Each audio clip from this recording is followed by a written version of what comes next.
चुपचाप विनायक ने किया सृष्टि का पीछा और विनायक के सामने आई अर्शी का बच्चा गायब होने की असल वजह।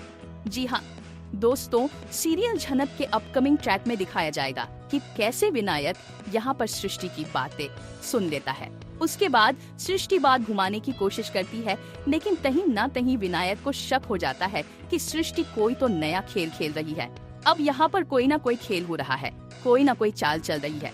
दोस्तों, कमिंग ट्रैक में दिखाया जाएगा कैसे यहीं पर जाते हुए सृष्टि के मुंह से निकल जाती है कि वह शाम बाजार जा रही है। दोस्तों, कमिंग ट्रैक में यहीं पर विनायक को शक होने लगता है कि आखिर ये शाम बाजार क्या करने जा रही है।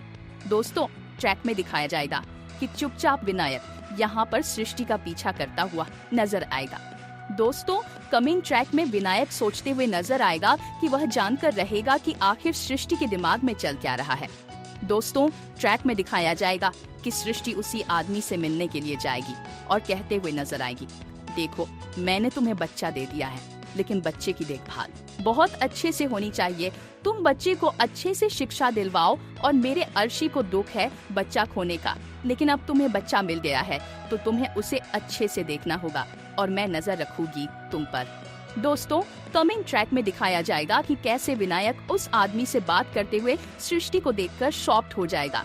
उसके दिमाग में यही सवाल आएगा कि क्या वही आदमी है जिस पर झनक ने आरोप लगाया था कि उसने बच्चा चुरा लिया और अब वह सृष्टि से बात कर रहा है। दोस्तों, ट्रैक में दिखाया जाएगा कि विनायक पास जाकर उनकी बात सुनने की कोशिश करेगा, लेकिन सृष्टि इस बात से पूरी तरह से अनजान होगी कि विनायक उसके पीछे खड़ा होकर यह सब सुन रहा है। वह सुन लेगा कि कैसे सृष्टि कह रही है, मुझे नहीं पता, तुम्हारे कॉन्टेक्स्ट का इस्तेमाल करो और तुम जानते हो कि झनक तो अब भी कह रही है कि अर्शी का बच्चा जिंदा है।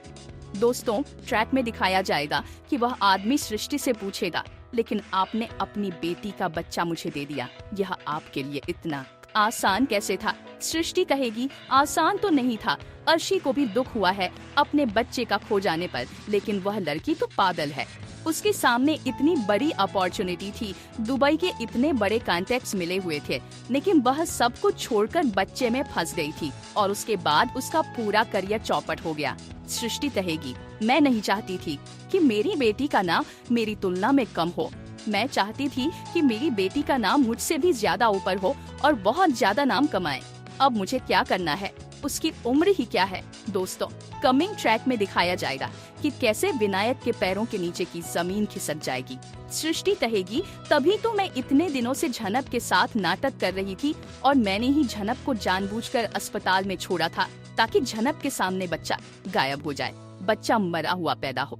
अस्पताल वालों को मैंने ही कहा था कि झनक को अब इन्फॉर्म मत करना, जब बच्चे को ठिकाने लगो उसके बाद झनक को सूचना दो ताकि सारा इल्जाम झनक पर आ जाए और अनिरुद्ध झनक से नफरत करने लगे। लेकिन अनिरुद्ध तो झनक से नफरत करने नहीं लगा। लेकिन कोई बात नहीं, मेरा प्लान कामयाब हो ही गया। अब देखना कैसे अर्श और झनक के बीच नफरत डालनी है।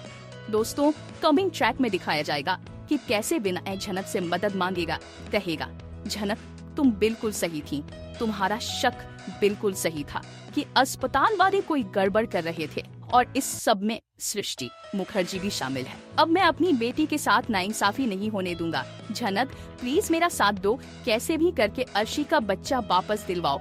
दोस्तों, कहानी में एक जबरदस्त ट्रैक आने वाला है जहां विनायक नक के सामने अर्शी के जिंदा बच्चे का खुलासा करेगा।